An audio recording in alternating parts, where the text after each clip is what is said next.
भारत माता की भारत माता की वंदे वंदे जय जवान जय जवान जय जवान भारत माता की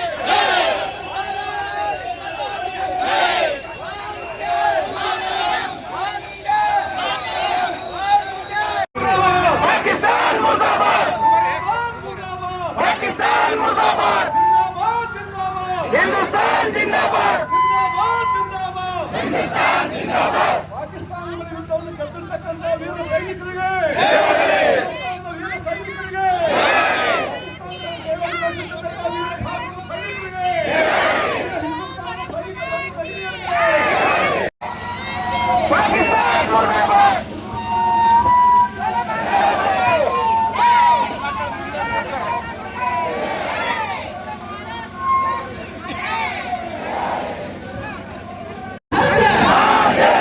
ಇವತ್ತಿನ ಬಿಜಾಪುರ ಜಿಲ್ಲೆಯಲ್ಲಿ ಎಲ್ಲ ಬಿಜಾಪುರದ ಸಮಸ್ತ ಭಾರತೀಯರನ್ನು ಕೂಡಿಕೊಂಡು ಇವತ್ತೇನು ನಮ್ಮನ್ನ ನಮ್ಮ ದೇಶವನ್ನ ನಮ್ಮ ರಾಷ್ಟ್ರವನ್ನ ರಕ್ಷಣೆ ಮಾಡುವಂತ ಸೈನಿಕರ ಒಂದು ಬಲವನ್ನು ತುಂಬಲು ನಾವೆಲ್ಲರೂ ತಿರಂಗ ಯಾತ್ರೆಯನ್ನು ಮಾಡ್ತಾ ಇದೀವಲ್ಲ, ಇದು ತಿರಂಗ ಯಾತ್ರೆ ಅಲ್ಲ, ಪಾಕಿಸ್ತಾನದಲ್ಲಿ ನಾವು ತಿರಂಗವನ್ನು ಹಾರಿಸ್ತೀವೆಂಬ ಯಾತ್ರೆ. ನಮ್ಮ ಬಿಜಾಪುರದಿಂದ ಶುರುವಾಗ್ತದೆ. ಅದು ಎಲ್ಲೆಲ್ಲ ತಿರಂಗ ಯಾತ್ರೆ ಅಂದ್ರೆ ಬಿಜಾಪುರದಿಂದಲೇ ನಾವು ಆದಿಲ್ಶಾಹಿ ನಿಜಾಮ್ ನಮ್ಮ ಭಾರತ, ನಾವೆಲ್ಲರೂ ಭಾರತೀಯರು ಹೆಂಗದೆ ಅಂತ ಶಕ್ತಿಯುತವಾಗಿರ್ತೇವೆ. ನಮ್ಮವರು ಒಳಗೆ ಹೋಗಿ ಗುಂಡು ಹಾಕಿ ಬಂದ್ರು ಅವ್ರಿಗೇನು ಮಾಡ್ಲಿಕ್ಕೆ ಆಗಿಲ್ಲ ಅಂದ್ರೆ ನಾವು ಇಡೀ ಜಗತ್ತು ವಿಶ್ವಗಳು ಬಸದೆ ಭಾರತ ಅಂತ ಹೇಳಿದಾಗ ನಮಗ ಯಾರು ನಂಬಿಕಿಲ್ಲ. ನಮ್ಮಲ್ಲಿದ್ದವರು ಇದೇನು ವಿಶ್ವಗಳು ಭಾರತ ಮಾಡ್ಲಿಕ್ಕೆ ಹೊಂಟಾರ ಅಂತ ಹೇಳ್ತಿದ್ರಲ್ಲ, ಇವತ್ತು ಇಡೀ ಜಗತ್ತಾಗೈತಿ. ಯಾವ ನರಿಗಳು ಯಾವ ನಾಯಿಗಳು ಬಾಂಬ್ ಹಾಕ್ತಿರ್ತಲ್ಲ ಅವುಗಳನ್ನ ಹೊರತೂಡಿಸಿದ್ದು ಯಾವುದಾದ್ರೂ ಇದ್ರೆ ಅದು ಭಾರತದ ಸಿಂಹ ಸೈನಿಕರಂತ.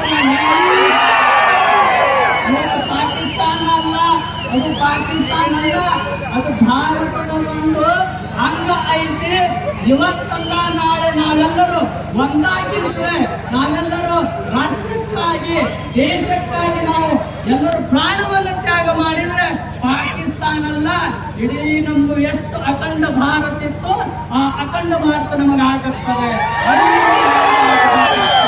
ಅಂತ ಭಾರತ ದೇಶವನ್ನ ನಾವೆಲ್ಲರೂ ಕಟ್ಟಬೇಕಾಗ್ತದ. ಭಾರತ ಅಂದ್ರ ಇಡೀ ಜಗತ್ತಿಗೆ ಸಂಸ್ಕೃತಿಯನ್ನ ಸಂಸ್ಕಾರವನ್ನು ಕೊಟ್ಟಿರುವಂಥದ್ದು. ನಾವು ಶಾಂತಿ ಪ್ರಿಯರು, ಮೊದಲಿಂದ ಹಿಡಿದು ಋಷಿ ಸಂತರು ಎಲ್ಲರೂ ನಾವು ಶಾಂತಿ ನಮಗೆ ಕೆಣಗಿದರೆ ನಾವು ಶಾಂತಿ ಪ್ರಿಯರಲ್ಲ, ಕ್ರಾಂತಿ ಪ್ರಿಯರು ಅಂತ ತೋರಿಸಿರುತ್ತೇವೆ. ನಮ್ಮ ಸೈನಿಕರ ನಮ್ಮ ರಕ್ತವನ್ನು ಕೊಟ್ಟು ನಮ್ಮ ಭಾರತ ಧ್ವಜದ ಮೇಲೆ ತಿರಂಗವನ್ನು ಹಾರಿಸುವಂತ ಮಹಾನ್ ವ್ಯಕ್ತಿಗಳು ನಮ್ಮ ಸೈನಿಕರು. ಅದಕ್ಕೆ ಸೈನಿಕರಿಗೆ ನಾವು ಸೈನಿಕ ಹಾಕಬೇಕಾಗ್ತದೆ, ನಾವು ಸೈನಿಕರಿಗೆ ಬಲವನ್ನು ಕೊಡಬೇಕಾಗ್ತದೆ. ಅದಕ್ಕೆ ಇಲ್ಲಿ ಮಠಾಧೀಶರು ಯಾಕೆ ಬಂದಾರ ಅಂತ ಎಲ್ರಿಗೂ ಅನಿಸ್ತಿರ್ಬೋದು. ಮಠಾಧೀಶರು ಅಂತಂದ್ರೆ ಬರೀ ಶಾಸ್ತ್ರವನ್ನು ಹೇಳೋದು ಅಷ್ಟೇ ಅಲ್ಲ, ದೇಶಕ್ಕೆ ಏನಾದ್ರು ತೊಂದರೆ ಆದ್ರೆ ಶಸ್ತ್ರವನ್ನು ಹಿಡ್ಕೋತೀವಿ ನಾವು ಅನ್ನೋ ಕಾರಣಕ್ಕಾಗಿ ನಾವೆಲ್ಲ ಇಲ್ಲಿ ಬಂದಿದ್ದೇವೆ. ಬರೀ ದೇಶ ಉಳಿದ್ರೆ ಮಠ ಉಳಿತದ, ಮಠ ಉಳಿದ್ರೆ ಧರ್ಮ ಉಳಿತದ. ದೇಶನ ಇಲ್ಲ ಅಂತಂದ್ರೆ ಧರ್ಮ ಎಲ್ಲ ಐತಿ, ನಾವೆಲ್ಲ ಇರಕ್ ಸಾಧ್ಯತೆ ಹೇಳ್ರಿ ನೋಡೋಣ. ಅದಕ್ಕೆ ಪ್ರಸಂಗ ಬಂತು ಅಂತಂದ್ರೆ ನಾವು ಮಠನ ಬಿಡಕ್ ತಯಾರಾಗಿ ಬಂದ ಮೇಲೆ ನೀವೊಂದು ಮನೆ ಬಿಡ್ತೀರಿ ಅನ್ನೋ ಪೂರ್ಣ ವಿಶ್ವಾಸ ನಮಗದ, ಗ್ಯಾರಂಟಿ ಬರ್ತೀರಿ ನೀವು. ಆ ಕಾರಣಕ್ಕಾಗಿ ಭಾರತ ಮಾತೆಗೆ ನಮ್ಮನ್ನ ನಾವು ಸಮರ್ಪಣೆ ಮಾಡಿಕೊಳ್ಳೋದು ಎಲ್ಲಕ್ಕಿಂತಲೂ ಹೆಚ್ಚು ಅನ್ನುವಂತ ಮಾತನ್ನು ಹಂಚಿಕೊಂಡು ಪ್ರಸಂಗ ಬಂತು ಅಂತಂದ್ರೆ ನಮ್ಮ ದೇಶ ಯಾವಾಗ್ಲೂ ಸೋಲೋದಿಲ್ಲ. ಯಾಕಂದ್ರೆ ಇದು ಋಷಿಮುನಿಗಳ ದೇಶ, ಇಲ್ಲಿ ಆತ್ಮ ಸಾಕ್ಷಾತ್ಕಾರ ಮಾಡಿಕೊಳ್ಳುವಂತಹ ದೇಶ. ಪ್ರಸಂಗ ಬಂತು ಅಂದ್ರೆ ದೇವರನ್ನೇ ಮೆಚ್ಚುವಂತವ್ರು ನಾವು, ಇನ್ನು ವಿರೋಧಿಗಳನ್ನೇ ಮೆಚ್ಚುವುದೇನು ಬಹಳ ಆಗುದಿಲ್ಲ. ಅವರನ್ನ ನಾಶ ಮಾಡಿ ನಾವು ಗೆಲ್ಲೋದ್ರೊಳಗೆ ಎರಡು ಮಾತನೇ ಇಲ್ಲ ಅನ್ನೋದನ್ನ ಪ್ರಸಂಗದಲ್ಲಿ ಹೇಳಿ, ಬಹಳ ಜನ ದೇಶ ಅಂತಂದ್ರೆ ಅಲ್ಲೇನಾಗೈತಾಳೆ ಇಲ್ಲೇನಾಗೈತಾಳೆ ಅಂತ ಅನ್ಕೊಂಡು ಬೇಡ. ನಾವೆಲ್ಲರೂ ಎಚ್ಚೆತ್ಕೊಳ್ಬೇಕಾಗಿದೆ. ಪ್ರಸಂಗ ಬಂತು ಅಂದ್ರೆ ನಿಮ್ಗೆಲ್ಲ ಗೊತ್ತಿರ್ಬೇಕು, ನಮ್ಮ ಹಣೆಗೆ ಬುಲೆಟ್ ಇಟ್ಟಾಗ ನೀನು ಯಾವ ಜಾತ್ಯಮ ಅಂತ ಕೇಳಿಲ್ಲ, ನಿಮ್ಮ ಧರ್ಮ ಯಾವುದು ಅಂತ ಕೇಳ್ಯಾರ ಅಂದ್ರೆ ನಾವು ಯಾರು ಜಾತಿಯನ್ನ ಬಿಟ್ಟು ನಾವು ಧರ್ಮಕ್ಕೆ ಬಂದಿವಿ ಅಂದ್ರೆ ಮಾತ್ರ ನಮ್ಮ ದೇಶ ಉಳಿಲಿಕ್ಕೆ ಸಾಧ್ಯ ಆಗ್ತದೆ. ಬಂಧುಗಳೇ, ಇಲ್ಲಿ ಬಹಳ ಜನ ವಿದ್ಯಾರ್ಥಿಗಳು ಬಂದಿರಿ, ಯುವಕರು ಬಂದಿರಿ, ಹಿರಿಯರು ಬಂದಿರಿ. ಇದು ಒಂದು ಪಕ್ಕ ನೆನಪಿಟ್ಕೊಂಡು ಹೋಗ್ಬಿಟ್ರೆ ನಮ್ಮ ದೇಶಕ್ಕೆ ಯಾರು ಕೂಡ ಏನು ಮಾಡ್ಲಿಕ್ಕೆ ಸಾಧ್ಯ ಆಗುದಿಲ್ಲ, ಮಾಡುವುದೂ ಇಲ್ಲ.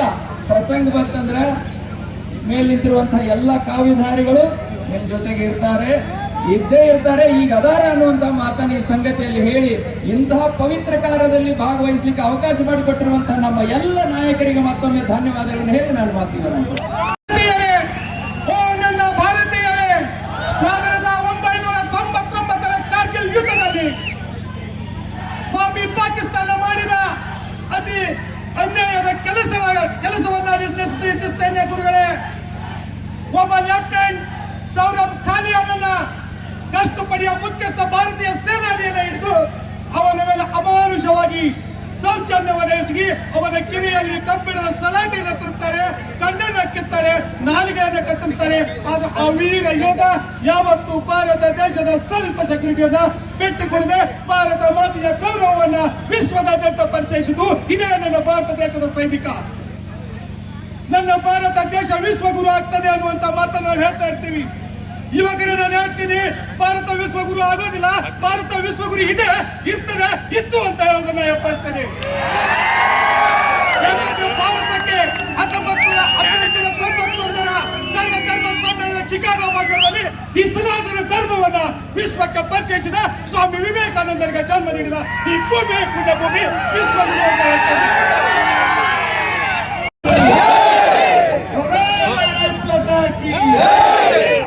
ಇವತ್ತಿನ ಸಂಜೆ ಸಮಾರಂಭ ಯಾತಕ್ಕಪ್ಪ ಅಂತಂದ್ರೆ ಇದು ತಿರಂಗ ಯಾತ್ರೆ. ಎಲ್ಲ ವರ್ಗ, ಎಲ್ಲ ಸಮಾಜ, ಸ್ವಾಮೀಜಿಯವರ ಮತ್ತು ನಮ್ಮ ಸೈನಿಕರ ನೇತೃತ್ವದಲ್ಲಿ ನಡೆದಿರ್ತಕ್ಕಂಥ ಇದು ಒಂದು ತಿರಂಗ ಯಾತ್ರೆ. ಈ ತಿರಂಗ ಯಾತ್ರೆ ಎದರ ಸಲುವಾಗಿಯಪ್ಪ ಅಂತಂದ್ರೆ ನಮ್ಮ ಸೈನಿಕರಿಗೆ ಈ ದೇಶದಲ್ಲಿ ನಾವೆಲ್ಲರೂ ಕೂಡ ನಿಮ್ಮ ಜೊತೆ ಅದಿದೇವಪ್ಪ ಅಂತ ಹೇಳಿಕೊಡತಕ್ಕಂಥ ಇದು ಒಂದು ಯಾತ್ರೆ ಅಂತ ಹೇಳಿ ನಾನು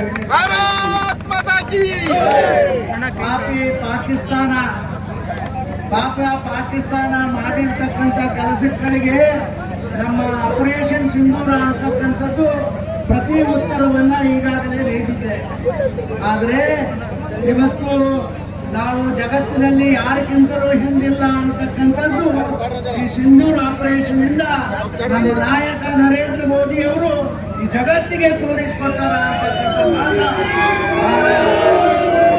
ಮಾತನ್ನ ಈ ಸಂದರ್ಭದಲ್ಲಿ ಹೇಳಿ ಮತ್ತೊಂದು ಸಲ ನಾವೆಲ್ಲರೂ ಕೂಡ ನಮ್ಮ ಈ 5 ಲಕ್ಷ ದೇಶದ ಸೈನಿಕರೇನಿರುವ ನಿಮ್ಮ ಜೊತೆ ನಾವು ಕೂಡ ಆಗಿದ್ದೇವೆ ಅಂತಕ್ಕಂಥ ಮಾತನ್ನ ಈ ಸಂದರ್ಭದಲ್ಲಿ ಹೇಳಿ ಪ್ರತಿಯೊಬ್ಬ ದೇಶದಲ್ಲಿರ್ತಕ್ಕಂಥ ಭಾರತೀಯರ ರಕ್ತ ಕುದಿತದ.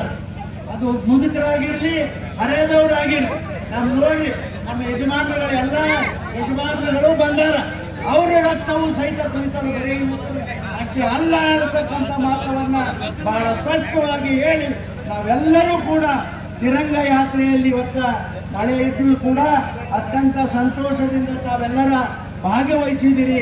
ನಿಮ್ಮೆಲ್ಲರಿಗೆ ನನ್ನ ಅಭಿನಂದನೆಗಳನ್ನು ಈ ಸಂದರ್ಭದಲ್ಲಿ ಹೇಳ್ತಾ ನನ್ನ 2 ಮಾತು ಮುಗಿಸ್ತೀನಿ.